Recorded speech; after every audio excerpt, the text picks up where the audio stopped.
पिता पुत्र पवित्र आत्मा के नाम पर आमीन। धन्यवाद धन्यवाद धन्यवाद। हे पिता परमेश्वर, पवित्र आत्मा, प्रभु यीशु मसीह, हम आपकी स्तुति करते हैं, हम आपकी आराधना महिमा प्रशंसा करते हैं, हम आपकी बड़ाई करते हैं, हम आपकी जय जयकार करते हैं। प्रभु आपको धन्यवाद देते हैं। परमेश्वर इस सुंदर समय के लिए प्रभु हम धन्यवाद देते हैं। प्रभु मेरे मुख पर पहरा बिठाइए, मेरे होठों के द्वार की रखवाली कीजिए, मेरी ज़बान को मसा कीजिए, मेरे होठों को मसा कीजिए, मेरे गले को मसा कीजिए। आज बोलने वाला मैं नहीं वरन आप स्वयं मुझ में होकर अपने वचनों के द्वारा प्रभु आप हम सबसे बातचीत करें। आज का एक एक वचन प्रभु हमारे जीवन की हर एक कमी घटी को प्रभु दूर करके हमें जीना सिखाए, पवित्रताई और खराई में चलना सिखाए, पाप गुनाह से दूर रखना सिखाए। परमेश्वर, ओ परमेश्वर, पवित्र और खरा जीवन हमारा हो, नम्रता और दीनता भरा जीवन हमारा हो। प्रभु हम आपके कहे अनुसार जी सके, चल सके, सहयोग बनाइए। सारी बातों को आपके चरणों में रखते हुए प्रार्थना विनती नाजरत के यीशु मसीह के नाम से अब्बा पिता से मांगता हूँ। आज जितने प्रभु तेरा वचन सुने 100 गुना आशीषों को लाए, यह प्रार्थना यीशु के नाम पे मांगता हूँ। सुनिए और दया से ग्रहण कीजिए। सब कहेंगे आमीन, हालेलुया। आइए हम वचनों में जाएंगे। तो मेरे साथ वचन निकालेंगे 2 कुरिन्थियों अध्याय 7 पद संख्या 10। मेरे साथ वचन निकालेंगे 2 कुरिन्थियों अध्याय 7 पद संख्या 10। हालेलुया। चलिए जल्दी जल्दी आप लोग वचन निकालिए और फिर हम साथ में पढ़ेंगे। आशा करता हूँ आप लोग निकाल लिए होंगे। तो सबको वचन मिल गया। चलिए हम वचन आपके लिए मैं पढ़ूंगा। प्रभु का वचन क्या कह रहा है? 2 कुरिन्थियों अध्याय 7 पद संख्या 10 मैं पढ़ने जा रहा हूँ आप लोगों के लिए। वचन कहता है, क्योंकि जो दुख, ध्यान से सुनिएगा वचन, क्योंकि बहुतों ने इस वचन को पढ़ के निकल गए होंगे आप सब, और इस वचन को आप ध्यान से जब नहीं सुनेंगे तो ये वचन आपके समझ में नहीं आएगा। वचन क्या कह रहा है? क्योंकि जो दुख ईश्वर की इच्छा अनुसार आए, मतलब दुख भी परमेश्वर की इच्छा अनुसार आता है क्या? परमेश्वर दुख क्यों देता है? आपको तपा तपा के भट्ठी से निकालने के लिए, ताकि एक शेप में आपको बनाए, एक सांचा में ढाल के आपको निकाले, ताकि आप किसी के गले का हार, किसी के गले का चेन, किसी के गले का वो आभूषण बन सको जो उच्च दर्जे के हों। हालेलुया। परमेश्वर क्या कह रहा है? क्योंकि जो दुख ईश्वर की इच्छा अनुसार स्वीकार किया जाता है, अगर आपको तकलीफ आ रही है और परमेश्वर की इच्छा के अनुसार वो तकलीफ है और आप स्वीकार करते रही, बोबारा खेठो लासी एंडो catch fire in the name of Jesus. परमेश्वर का वचन क्या कह रहा है? क्योंकि जो दुख ईश्वर की इच्छा अनुसार स्वीकार किया जाता है, अब परमेश्वर की इच्छा अनुसार अगर दुख स्वीकार किया जाता है, पहले वो दुख को देखो आप, कौन सा दुख परमेश्वर की इच्छा के अनुसार था। दाऊद के जीवन में परमेश्वर जो दुख भेजा था वो अपनी ओर से भेजा था, वहाँ शैतान नहीं आया था दुख देने। अय्यूब के जीवन में शैतान आया था दुख देने, और परमेश्वर परीक्षा लेने दिया और उस दुख की भट्टी से दुगना आशीष दिया।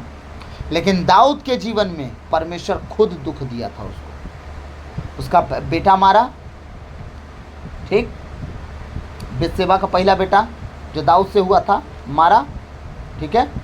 उसके लोग मारने लगे, परमेश्वर का दूत मारने लगा, धोबी खरिहान तक आया मारते मारते, और परमेश्वर तरस खा गया, ठीक। अभी भी परमेश्वर का पेट नहीं भरा, समझिएगा, उसके दुख देने का। क्यों भरे? तो अभिषिक्त था, क्यों भरे? 66 लड़ाई जिताया, क्यों भरे? तू नौकर था, भेड़ बकरी चराने वाला, तुझे राजा बना दिया 12 गोत्र का, क्यों पेट भरे परमेश्वर का? तो कुछ भी करेगा और चल जाएगा। परमेश्वर की नज़र में हर एक व्यक्ति एक जैसा है। हाँ, उसी का बेटा राजा दाऊद का बेटा, उसे दौड़ाना शुरू कर दिया, नंगे पैर राजा भागा अपने घर राज को छोड़ के। सोच के देखिए, ये परमेश्वर का दिया हुआ दुख था। लेकिन दाऊद राजा कूढ़ा क्या? राजा दाऊद घुटनों पे आ के दुआ करता रहा, तेरी मर्जी पूरी हो परमेश्वर, मैंने किया है पाप, मैंने किया है पाप, मुझसे हुई है गलती, पर परमेश्वर तू दंड दे, सजा दे, जो करना है कर, पर अपना मुंह मुझसे ना फेर। दाऊद का यही दुआ था कि परमेश्वर अपना उपस्थिति मेरे सामने से हटा मत, जो सजा देना है दे। ये परमेश्वर की ओर से सजा थी। अभी भी वचन हम वही पढ़ रहे हैं कि जो दुख परमेश्वर की ओर से आता है वो किस लिए आता है, आपको पाक पवित्र नम्र दीन आत्मा में परिपूर्ण अभिषेक करने वाला, अभिषेक देने वाला, हाँ, आपको चंगा करने वाला, उद्धार करने वाला, मुक्ति देने वाला बना देता है। आपके शब्दों के द्वारा बहुतों का जीवन बदलना शुरू हो जाता है। ऐसे वो आपको दुख के साथ, कैसे दुख, अब आपका व्यभिचार करने का मन हो रहा है, आपका मन हो रहा है लेकिन आप करोगे नहीं, क्यों? क्योंकि आपका परमेश्वर मना करता है। यहाँ भी आप दुखी हुए आपका मन कर रहा है कि सामने पैसे पड़े हैं चुरा लूँ, लेकिन आप चुराओगे नहीं, क्यों? क्योंकि आप प्रभु के लोग हो। यहाँ भी परमेश्वर की आज्ञा आपके सामने आ जा रही है, अब यहाँ भी आप दुखी हुए। हाँ, आपका दुख अलग है, परमेश्वर का दिया दुख अलग है। परमेश्वर जब दुख देता है, याद रखिएगा, आपकी गलतियों को सुधारने के लिए देता है, ताकि आप अपने जीवन की गलतियों को ठीक करो और वापस आओ कुछ अभिषिक्त। ठीक है, परमेश्वर के सीधा फंडा बता रहा हूँ मैं। जब परमेश्वर के कहे अनुसार चलते चलते चलते चलते ग्रो करना शुरू हो जाते हैं और इसके बाद ठप, सेवा सेवा सेवा सेवा सेवा, और परमेश्वर से थोड़ा सा डिस्टेंस हो जाता है। फिर क्या होता है पता है, उस सेवकाई में ग्रो बंद हो जाता है। ग्रो का मतलब समझ रहे हैं? अब वहाँ चिन्ह और चमत्कार जो होते थे वो होना बंद हो गए। वचन चल रहा है, सब आनंदित हो रहे हैं, लेकिन जो वहाँ एक एक ठो गवाही आती थी ना, वो आना बंद हो जा रही है। जब ऐसा होने लगता है तो प्रचारक लोग खुद को होपलेस कर लेते हैं, लेकिन कभी भी ये नहीं सोचते कि हमने कहाँ कुछ मिस्टेक कर दिया, और खुदा के सामने वो उपस्थिति जो शुरुआत किए थे वो छोड़ देते हैं। इसीलिए परमेश्वर का वचन प्रकाशना ग्रंथ में कहता है, हाँ, स्मरण कर कि तू कहाँ से गिराया गया है, याद कर। हालेलुया। तेरा पहला सा प्रेम, वो तेरा पहला सा प्रेम जो तुम उस पास आके किया था। जब मसीह में पहले लोग आते हैं, खूब प्यार करते हैं, इसके बाद उनका प्यार धीरे धीरे ठंडा पड़ने लगता है, क्योंकि अधर्म बढ़ते जा रहा है। हालेलुया। प्रभु का वचन कहता है, क्योंकि जो दुख ईश्वर की इच्छा अनुसार स्वीकार किया जाता है, आप अगर स्वीकार कर लिए, आप अपने जीवन को स्वीकार, दुख को कैसे स्वीकार करेंगे? पहले आप देखोगे कि मेरा जीवन पवित्रताई में है, मेरा जीवन खराई में है, मेरा जीवन सत्यता में है, मेरा जीवन हाँ की हाँ ना की ना में बातों में है, मेरा जीवन छोटे में, नम्रता में, दीनता में है, घमंड में नहीं है। अगर अब भी दुख आ रहा है तो आप सहना शुरू करो, क्योंकि खुदा आपको कुछ बनाना चाहता है। हालेलुया। तो परमेश्वर है, बिना दुख के नहीं बना सकता। आपको बहुत सी परिस्थितियों में अगर गड्ढा आएगा, आप गिरोगे, कभी उठ नहीं पाओगे। इसलिए छोटे छोटे वो ब्रेकर आपके जीवन में देता है, ताकि आप थोड़ा थोड़ा करके सहते जाओ और मजबूत बन जाओ। हालेलुया। हाँ, एक कुम्हार मिट्टी लेता है, फॉर एग्जाम्पल, है ना, तो जब मिट्टी लेता है तो मिट्टी सूखी रहती है, ठीक, लेकिन जब उसे फोड़ता है तो फूट जाता है, फिर उसे पानी डालता है तो पूरी गीली हो जाती है, फिर तो फोड़ने की ज़रूरत नहीं पड़ती उसको। वो हाथ रखते के साथ धंस जाता है ज़मीन में, पैर रखते के साथ धंस जाता है ज़मीन में, मतलब वो मिट्टी पूरी गीली हो गई। फिर क्या करता है, उसे थोड़ा और सान के सुखाता है, ठीक है। इसके बाद क्या करता है, उसका चौक के ऊपर रख के एक शेप देता है, घड़ा बनाता है, कुछ भी बनाता है। फिर क्या करता है, वो फिर मिट्टी की तरह रहता है क्या? नहीं, उसे पीट पीट के मजबूत करता है। लेकिन जब मिट्टी में पानी डाले रहता है, उस टाइम पीटता है तो छिटका मारता है ना इधर उधर, लेकिन जब घड़ा बना देता है तब वो फिर धूप में सुखाता है, फिर वो सूख के शेप में आता है, फिर उसको पीटता है, राख लपेट के पीटता है उसको। फिर क्या करता है, उसको दबा नहीं सकता, दबाएगा तो पचक जाएगा, है ना। लेकिन फिर वो क्या करता है, सीधे आग की भट्टी में डाल देता है। जब आग की भट्टी से निकालता तो उसे ठोकने पर टन टन की आवाज़ आती है, पर पचकता नहीं हो। हाँ, पचकता नहीं। एक प्रोसेस से वो ढाला गया, तब वो मजबूत हुआ। अब उसमें पानी, इतना वजन रखने के बाद वो पानी से ख़राब नहीं होता, वो पिघलता नहीं है, वो मैश नहीं होता पानी से। हाँ, वो फिर फूट के बाहर नहीं निकलता जब तक ठोकर ना लगे उसको। परमेश्वर भी ऐसे ही सेप देता है हर एक व्यक्ति को कि तुम सूखी मिट्टी की तरह हो, तो पहले पानी डालेगा वो। अब आप सूखे थे, अब पिघल गए, अब आपके जीवन में थोड़ा सा मुसीबत आ गया, बहने लगे, फिर परमेश्वर आपको समेट के सान गूंथ के सुखाता है थोड़ा सा, अब फिर शेप में लाता है, फिर थोड़ा पीट पीट के राख लपेट के, दुनिया का राख है ना, संसार के लोग वो पीटते रहते हैं, दबाते रहते हैं, फिर आग की भट्टी में डालता है, फिर 7 बार भट्टी में तपा के निकालने वाला हमारा परमेश्वर है, सोना चांदी की तरह नहीं। हालेलुया। क्योंकि जो दुख ईश्वर की इच्छानुसार स्वीकार किया जाता है, उससे ऐसा कल्याणकारी हृदय परिवर्तन होता है। कल्याणकारी हृदय परिवर्तन होता है। आप अगर परमेश्वर के दिए हुए दुखों से निकल रहे हैं, आप ना डाह करेंगे, ना जलन करेंगे, ना गुस्सा करेंगे, ना क्रोध करेंगे, ना बुराई करेंगे, ना घमंड करेंगे। आपका हृदय ऐसा परिवर्तन होगा कि आप सिर्फ प्रेम करना सीख जाएंगे, और प्रेम सारी बुराइयों को ढांक देता है। तो सबसे बड़ा बाइबल में प्रेम है, प्रेम सबसे बड़ा। भलाई हो तो, मेल मिलाप हो तो, कृपा हो तो, सबसे बड़ा प्रेम है। हालेलुया। बाकी दुनिया में सब रहे ना रहे, लेकिन प्रेम है और रहेगा, क्योंकि परमेश्वर ने ही प्रेम किया, और जो परमेश्वर ने किया वो कहाँ ख़त्म हो सकता है। हालेलुया। परमेश्वर कह रहे हैं अपने वचन में, वचन लिखा है, हाँ, कह रहा है, प्रभु का वचन कह रहा है कि उससे ऐसा कल्याणकारी हृदय परिवर्तन होता है कि खेद का प्रश्न ही नहीं उठता। कोई आप प्रश्नवाचक चिन्ह लगा ही नहीं सकते। ऐसा कल्याणकारी हृदय परमेश्वर इसके बाद जब खड़ा करता है आपको,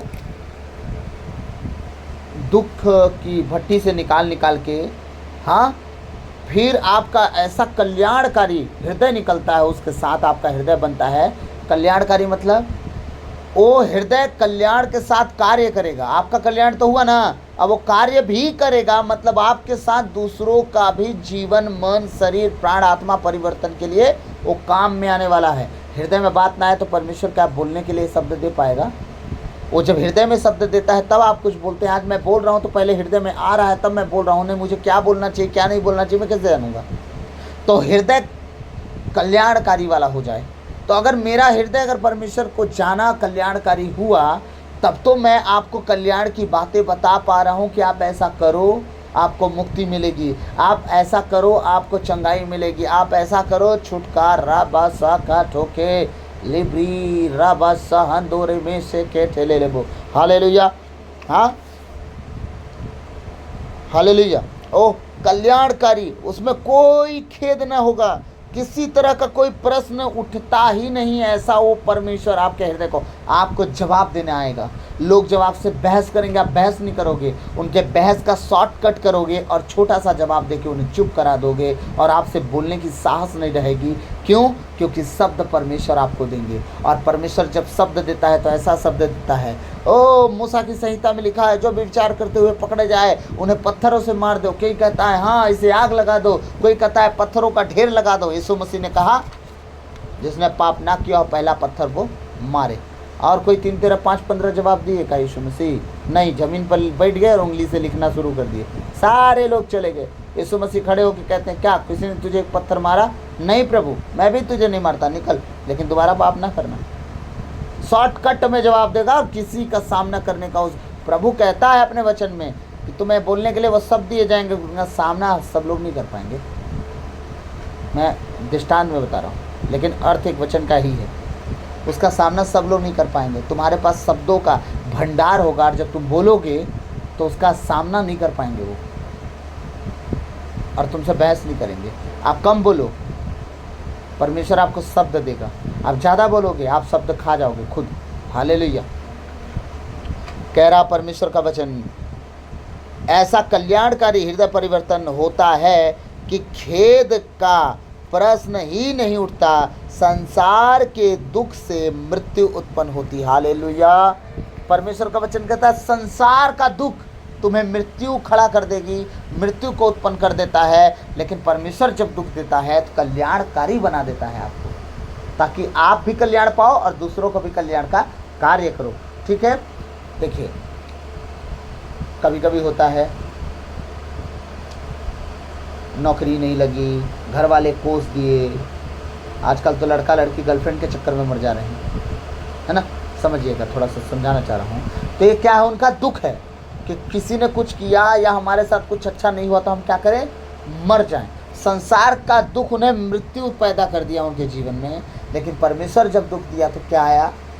कल्याण आया, नया जीवन आया, पाप में जीवन छूटा, पवित्रताई का जीवन आया, उत्साह का जीवन आया, प्रभु के वचन में चलने का जीवन आया, अच्छे अच्छे भजन और गीतों का गाने का जीवन आया। आपने क्या पाया? परमेश्वर के साथ रह के, उसका साथ ना छोड़ के, उसके साथ बने रह के अपने जीवन में एक इतनी बड़ी भलाई का काम लेके आ गए कि अब आप बच रहे हो और आपके द्वारा दूसरे लोग भी बचाए जा रहे हैं। परमेश्वर ने कल्याणकारी हृदय जब दिया तो हमारे साथ साथ न जाने कितने लोग बचाए जा रहे हैं। हालेलुया। आज हम आप सबको एक होमवर्क भी दे रहे हैं और उसके साथ में आप सबको एक वचन भी दे रहा हूँ। स्तोत्र ग्रंथ अध्याय 51। हालेलुया। आप सब ने इसे बहुत बार पढ़ा होगा, लेकिन मैं चाहता हूँ कि आप इसे पढ़ें। मैं एक दो वचन एक्सप्लेन करके फिर इसके बाद मैं पूरा वचन नेक्स्ट वीडियो में मैं डालूँगा। स्तोत्र ग्रंथ अध्याय 51। हालेलुया। हम इसे कितनी बार पढ़ चुके हैं, लेकिन हम धीरे धीरे पढ़ते पढ़ते ना इसे पढ़ने लगते हैं। लेकिन इस वचन का अर्थ मैं पूरी कोशिश करूंगा कि आप लोग को समझा सकूं। इस वचन का पूरा जितना टोटल वचन है, पूरा कोशिश करूंगा कि इसे टोटल वचन आपको मैं समझा सकूं। हालेलुया। वचन कहता है, ईश्वर तू दयालु है, मुझ पर दया कर, तू दया सागर है, मेरा अपराध क्षमा कर। ये कब ये सब बातें लिखी गई मालूम है?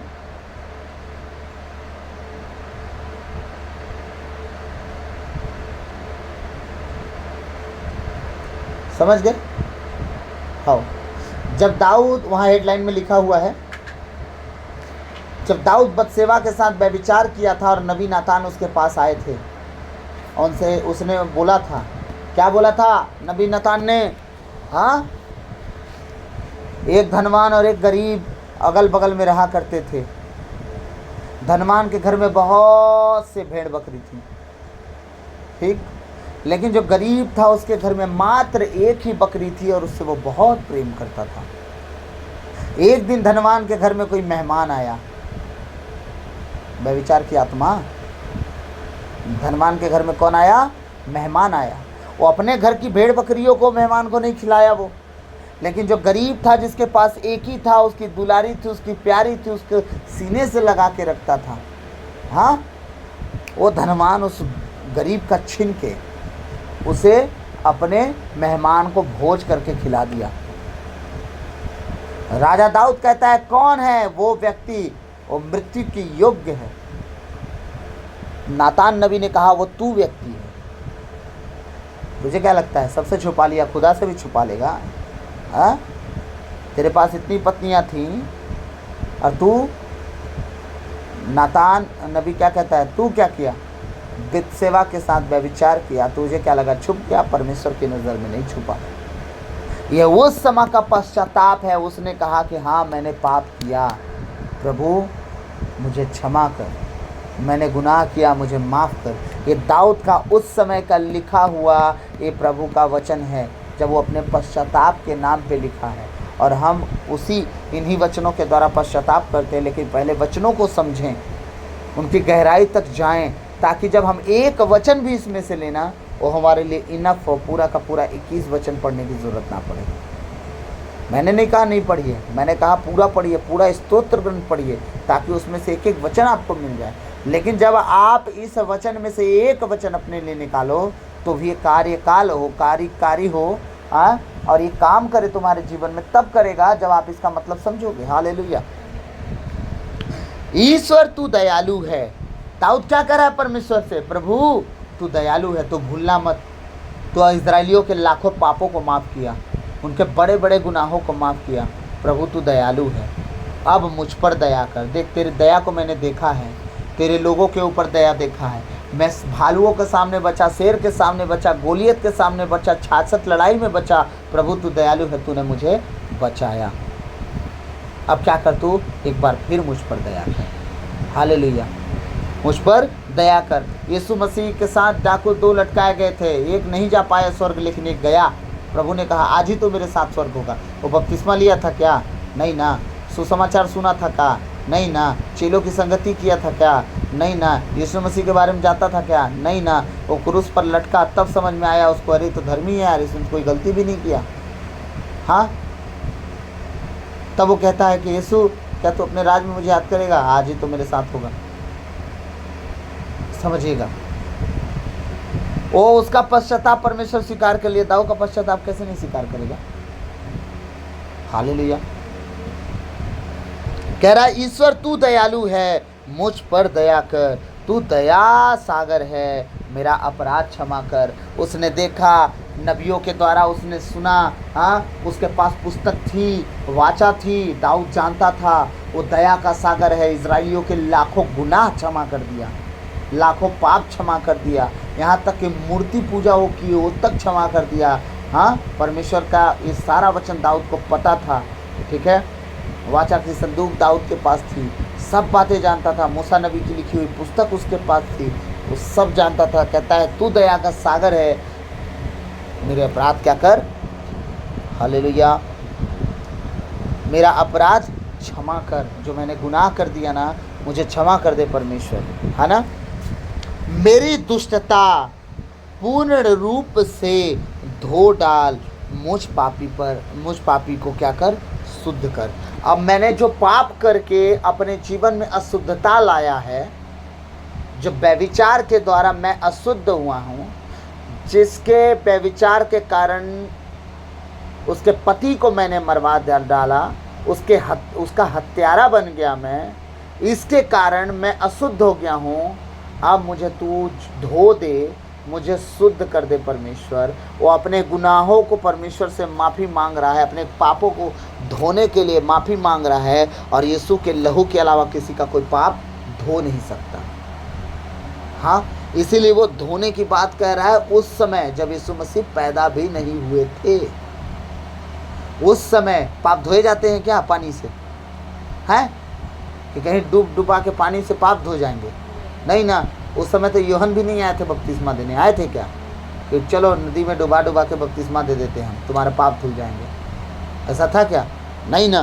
तो फिर दाऊद ये बात क्यों दाऊद कह रहा है?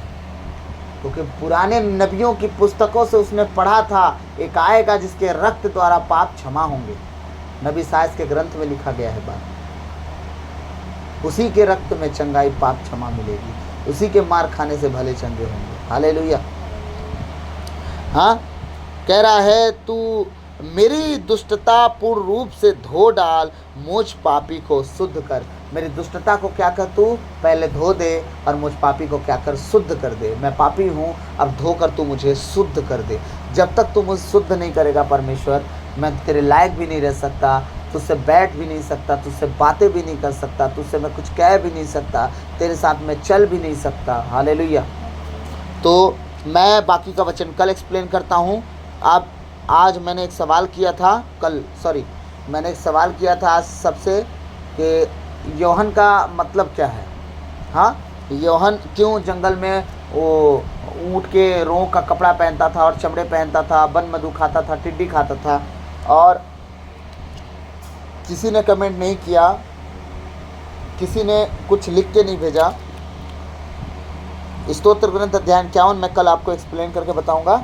पहले यूहन्ना के विषय में थोड़ा बात करते हैं, इसके बाद आज की मीटिंग ऑफ रहेगी और आप पश्चाताप करना सीखें। आज का शीर्षक यही है, समझ लीजिए। और परमेश्वर आपको ज़रूर अग्नि में शुद्ध करेगा, और अपने दुख की भट्टी से जब निकालेगा तो आपको पाक और पवित्र बनाएगा। आमीन।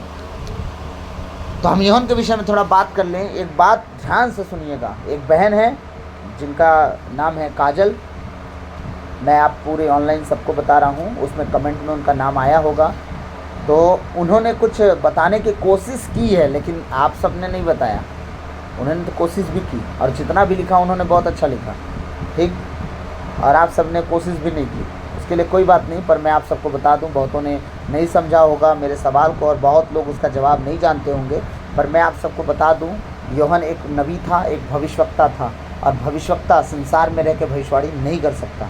भविष्यवक्ता के कान अगर खुदा के लिए खुले हैं तब वो परमेश्वर की आवाज़ सुन सकता और भविष्यवाणी कर सकता है। अगर भविष्यवक्ता के कान संसार से बज रहे होंगे, संसार के लोगों से बज रहे होंगे, परमेश्वर की आवाज़ वो कभी सुन नहीं सकता, क्योंकि परमेश्वर की आवाज़ धीमे शब्द में आती है, हृदय में आती है, सपनों में आते हैं, दर्शनों में आता है। लोगों के विषय में, उनकी एक्टिविटी में अगर वो भी अपना समय गुजारेगा, लोगों को देखने में गुजारेगा, तो रात में सपने में लोग आएंगे, परमेश्वर नहीं आएगा।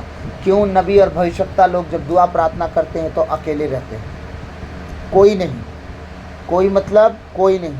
आज इतनी बड़ी मिनिस्ट्री अगर किसी की चल रही होगी, आप कहीं जाके बैठ के देख लीजिएगा उनकी गवाही, वो अपने आप को महीनों, 40 दिन, 50 दिन, 60 दिन, डेढ़ महीने गायब हो जाते हैं, खुदा की उपस्थिति में जाते हैं, जानते हैं कि अब संसार बहुत कान में गुज गया है, अब मुझे अकेले होना है, मुझे अकेले होना है, खुदा की उपस्थिति में जाना है, अब परमेश्वर के आवाज़ को सुनना है, बहुत दिन से उसकी आवाज़ को हम सुन नहीं पा रहे हैं, अब फिर से मुझे वहाँ जाना है। वो अलग अभिषेक लेके आते हैं और फिर मिनिस्ट्री बढ़ती जाती है। याद रखिएगा, एलिया को ले लीजिए, एलिसा को ले लीजिए, आप जितने भविष्यवक्ताओं को आप बाइबल में देखेंगे वो संसार से अलग रहने वाले व्यक्ति थे।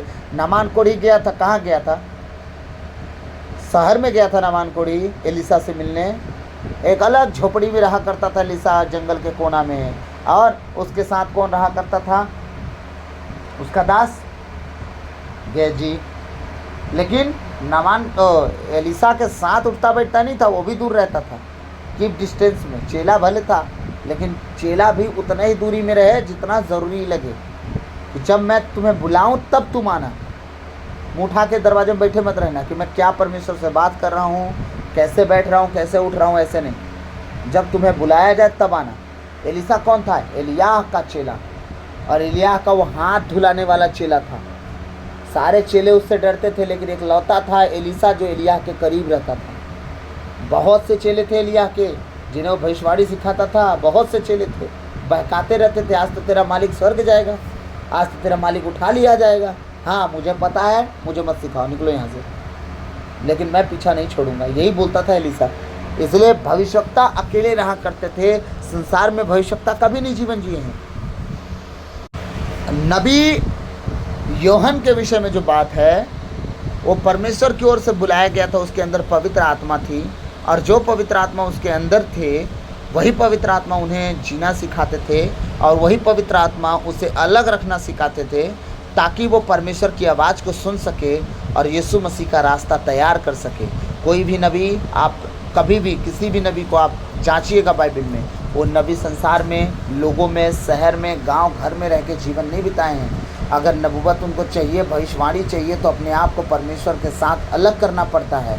कितने दिनों तक उन्हें अलग रहना पड़ता है, तब परमेश्वर की आवाज़ उनके कानों में सुनाई देती है और परमेश्वर के नाम से भविष्यवाणी हो पाती है।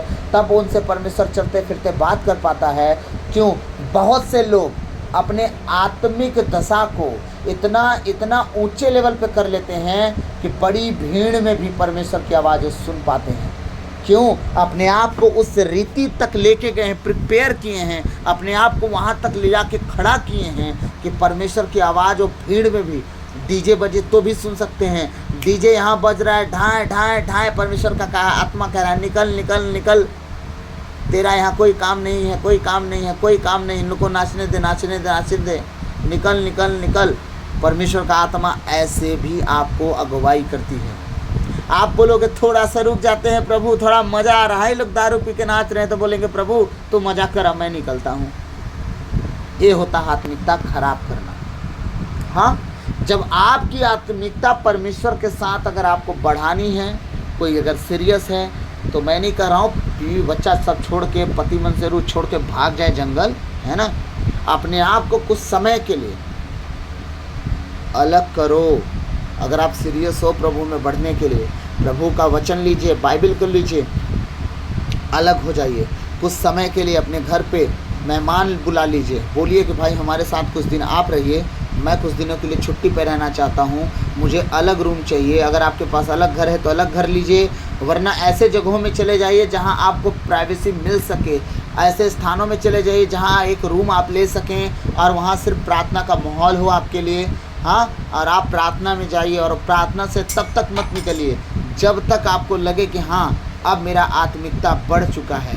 फिर आप अपने जीवन को देखिएगा। योहन, एलिया, एलिसा और जितने भी भविष्यवक्ता थे, हाँ, ये सब ऐसे ही जीवन जीते थे। हम तो कुछ दिनों के लिए बाहर जा रहे हैं, वो लोग तो परमानेंट जंगल में रहते थे, नेचर की आवाज़ सुनते थे और खुदा ने नेचर बनाया है। बाइक का हारन, हाँ, मोबाइल का हारन या डीजे का हारन, टीवी का हारन सब इंसान ने बनाया है, लेकिन नेचर का हारन जो है ना परमेश्वर ने बनाया है, वो आपको डिस्टर्ब नहीं करता है। लेकिन बाकी चीज़ें जो इंसान ने बनाया है वो डिस्टर्ब करेगा आपको। मोबाइल का रिंग बजेगा तो डिस्टर्ब होंगे, टीवी चलेगी तो डिस्टर्ब होंगे, डीजे बजेगा तो डिस्टर्ब होंगे, साउंड सिस्टम बजेगा तो डिस्टर्ब होंगे। लेकिन अगर नेचर में चिड़िया चहचहाई तो आपको आनंद मिलेगा। मॉर्निंग की चिड़िया की आवाज़ सुनेंगे आपको आनंद। तो आप अगर परमेश्वर के साथ रहना चाहते हैं तो अपने आप को अलग करें। हालेलुया। और मेरे लिए आप सब दुआ करें कि मैं भी ऐसे कुछ समय के लिए मैं बाहर जाना चाहता हूँ, अलग होना चाहता हूँ, और प्रभु मुझे आशीष दे। अब जब तक मैं अलग होऊंगा आप सबको कुछ दिन के लिए मैं वचन नहीं दूंगा। मुझे भी परमेश्वर में आगे और बढ़ना है और कलीसिया में बहुत आशीष का काम करना है। अभी तो शुरुआत है, क्योंकि शैतान अपना काम करने पे लगा है। हमें तो और बढ़ चढ़ के परमेश्वर में बढ़ना है ताकि उसके मुँह पे जूता फेंक फेंक के मारे। आमीन। तो आप सब मेरे लिए दुआ करें, क्योंकि मेरे पास अभी घर नहीं है, और मेरा घर जब हो जाएगा तो मुझे बाहर नहीं जाने की ज़रूरत पड़ेगी, क्योंकि मैं अपने घर पे ही अपने प्रेयर के लिए एक रूम बनवाऊंगा, तभी घर बनेगा। और अभी जब तक घर नहीं है मैं कोशिश कर रहा हूँ कि अपने आप को अलग करूँ। तो प्लीज़ मेरे लिए प्रेयर कीजिएगा कि जितने दिन तक मैं प्रार्थना में जाऊँ उतना दिन तक मैं परमेश्वर को उपस्थिति में खुद को रह सकूँ और परमेश्वर को उपस्थित जानकर अपने आप को आगे बढ़ा सकूँ। तो प्रभु आज के इन वचनों के द्वारा और जिन शब्दों से मैं आप सबसे बात किया हूँ, कोई ठेस ना पहुँची और आप सबको आशीष मिली हो, मैं आशा करता हूँ। प्रभु आपको बहुत आशीष दे। आइए हम अंतिम प्रार्थना में जाएँ। सर्वशक्तिमान महान परमेश्वर पिता, मैं आपको धन्यवाद देता हूँ, राजाओं के राजा, प्रभुओं के प्रभु, प्रभु यीशु मसीह, पिछली रात के लिए, आज के दिन के लिए, इस शाम रात के लिए पिता हम धन्यवाद देते हैं कि आपने अब तक हमें जीवित, सुरक्षित और अचानक मरण से बचाया। अब हर अप्रिय घटना से, हर दुर्घटना से, हर एक्सीडेंट, महामारी से बचाया, उसके लिए धन्यवाद पिता। आज तक जो भी हमसे मन वचन कर्म से अपना कर्तव्य पूरा ना करने से हमसे पाप गुनाह हुआ हो, उसके लिए हमें क्षमा कीजिए, दया कीजिए, कृपा कीजिए, हमें दंड ना दीजिए, हमारे कर्ज गुनाह अपराध क्षमा कीजिए, ताकि हम आपके कहने अनुसार जीवन जिए, पाप गुनाह से दूर रहें, पवित्रताई, खराई में, नम्रता और दीनता में चल सके, सहयोग बनाइए। प्रभु मैं प्रार्थना करता हूँ आज का जितने लोग वचन सुन रहे हैं परमेश्वर पिता, उनको बहुतायत से आशीष दे, उनके जीवन के लिए, उनके घर के लिए, उनके परिवार के लिए, उनके शरीर प्राण आत्मा के लिए, उनके फाइनेंशियल प्रॉब्लम के लिए परमेश्वर मैं प्रार्थना करता हूँ, कोई कमी घटी उनके जीवन का हिस्सा ना हो और बहुतायत से आशीष का कारण हो परमेश्वर पिता। मैं प्रार्थना करता हूँ कि आज की जो प्रार्थना है परमेश्वर उनके जीवन में 100 गुना आशीषों को लाए और परमेश्वर उनकी हर एक कमी घटी महिमा सहित पूरी कर तू खुदावन। ओ परमेश्वर मैं तुझसे प्रार्थना करता हूँ, विशेषकर परमेश्वर मेरे जितने स्पिरिचुअल सन डॉटर हैं परमेश्वर उनके लिए मैं प्रार्थना करता हूँ, उन्हें 100 गुना आशीषों दे, उन्हें दानों वरदानों से भर परमेश्वर, हर एक कमी घटी से दूर कर, उन्हें पवित्र खरा जीवन दे, उनके घर परिवार को संभाल और बचा। प्रभु मैं विशेषकर प्रार्थना करता हूँ अपनी उस बहन के लिए जिसका तबीयत खराब है खुदावन, खराब था खुदावन, तूने उसे चंगा किया है, मैं धन्यवाद देता हूँ प्रभु। जो उसे एटमॉस्फेयर के कारण परमेश्वर, जो वातावरण के कारण, जो परमेश्वर इस गर्मी के कारण उससे शरीर में जो तकलीफ हुई है परमेश्वर, और लू लगा है खुदा, मैं प्रार्थना करता हूँ कोई दोपहर की लू परमेश्वर उसके शरीर में वो परमेश्वर लग नहीं सकती, क्योंकि वो शरीर तेरा भवन है परमेश्वर, उसमें तू निवास करता है। ना कोई बीमारी, ना दुख, ना तकलीफ, ना रोग, कोई भी उसके शरीर का हिस्सा नहीं होगा। मैं प्रार्थना करता हूँ उसके पति और बच्चों के लिए खुदा वो मन फिराएं, पश्चाताप करें, तेरे सुसमाचार में विश्वास करें, तेरे कहने अनुसार जीवन जिए। प्रभु मैं हर एक को प्रभु, चाहे वो अंबिकापुर से हो, चाहे परमेश्वर वो लुढ़क से हो, चाहे वो चढ़िया से हो, प्रभु मैं प्रार्थना करता हूँ तेरी दया उन पर बनी रहे। मैं प्रार्थना करता हूँ जबलपुर के एक एक जन के लिए परमेश्वर पिता, मैं प्रार्थना करता हूँ हर उन व्यक्तियों के लिए परमेश्वर जो तेरे सुसमाचार को सुनते हैं और उसके अनुसार चलते हैं। और परमेश्वर मैं प्रार्थना करता हूँ उनके जीवन के लिए, उनके घर के लिए, उनके बच्चों परिवार के लिए, माता पिता के लिए, भाई बहन के लिए, और परमेश्वर परिवार के सदस्यों के लिए, उनके घर के लिए, उनके ज़मीन जायदाद के लिए, उनकी आमदनी के लिए, उनके कमाई के जरिए के लिए प्रार्थना करता हूँ प्रभु। बहुतायत से आशीष का कारण मैं परमेश्वर सारी बातों को तेरे चरणों में रखते हुए प्रार्थना विनती यीशु मसीह के नाम से पिता आपसे मांगता हूँ, सुनिए और दया से ग्रहण कीजिए। आमीन। प्रभु धन्यवाद, धन्यवाद, धन्यवाद यीशु, धन्यवाद यीशु, धन्यवाद यीशु। प्रभु आपकी तारीफ हो, महिमा हो, महिमा हो, महिमा हो। प्रशंसा हो, बड़ाई हो आपकी, जय जयकार हो प्रभु। आपको धन्य धन्य धन्य कहते हैं। आप महिमा के योग्य हैं, आप आदर के योग्य हैं, आप स्तुति के योग्य हैं, आप दया के सागर, आप दया के धनी, आप दया के ओ परमेश्वर, दया के धन्यवाद धन्यवाद धन्यवाद धन्यवाद धन्यवाद पिता। हालेलुया। ब्रात तेरे नमो शहल बाबर हंदो के तेले दो साबरात दो के तेले ले में सिहाल हम देने ले। धन्यवाद धन्यवाद धन्यवाद यीशु। सारी बातों को आपको चरणों में रखते हुए यीशु के नाम पे बता आपसे मांगते हैं, सुनिए और दया से ग्रहण कीजिए। Hallelujah hallelujah. पिता परमेश्वर पवित्र आत्मा को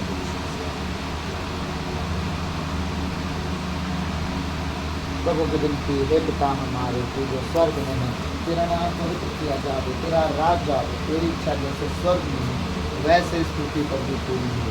हमारा प्रतिदिन का आहार आज हमें दे, और हमारे अपराध हमें क्षमा कर जैसे हम भी अपने अपराधियों को क्षमा करते हैं, और हमें परीक्षा में न डाल दे, परंतु बुराई से बचा, राज और प्राप्त सदा तेरी है। आमीन। पिता पुत्र पवित्र आत्मा जय यीशु। सबों को जय यीशु। प्रभु आपको बहुतायत से आशीष दे, आप सब बने रहें, आप बचे, आपका घराना बचाया जाए। प्रभु आप सबको बहुत तायत से आशीष दे। God bless you, God bless you. मैं आशा करता हूँ प्रभु आप सब इस वचन के द्वारा आपको प्रभु बहुत कुछ सिखाया होगा, और परमेश्वर थोड़ा थोड़ा करके हमें सिखाता है। इकट्ठा अगर हम भर भी जाएंगे तो हम इकट्ठा खाली भी हो जाएंगे, इसलिए थोड़ा थोड़ा थोड़ा थोड़ा अपने आप को परमेश्वर में भरें, और एक एक बात जो मैं सिखा रहा हूँ उसके अनुसार चलें। आज की शिक्षा थी कि अगर दुख कभी आता है और पवित्रता की खराई में आप चल रहे हैं तो सवाल ना करें कि प्रभु मेरे साथ ही ऐसा क्यों। परमेश्वर याद रखिएगा, बुराई में भलाई को उत्पन्न करने वाला परमेश्वर है। जब आपको लगे कि आपके साथ बुरा हो रहा है तो वो भलाई उत्पन्न कर देगा उसमें, और अच्छी सीख सिखा के जाएगा। हाँ, और जब आप गलती करते हैं तो दाऊद की तरह पश्चाताप करने का भी हृदय रखें। आमीन। प्रभु आपको खूब आशीष दे। God bless you. जय यीशु।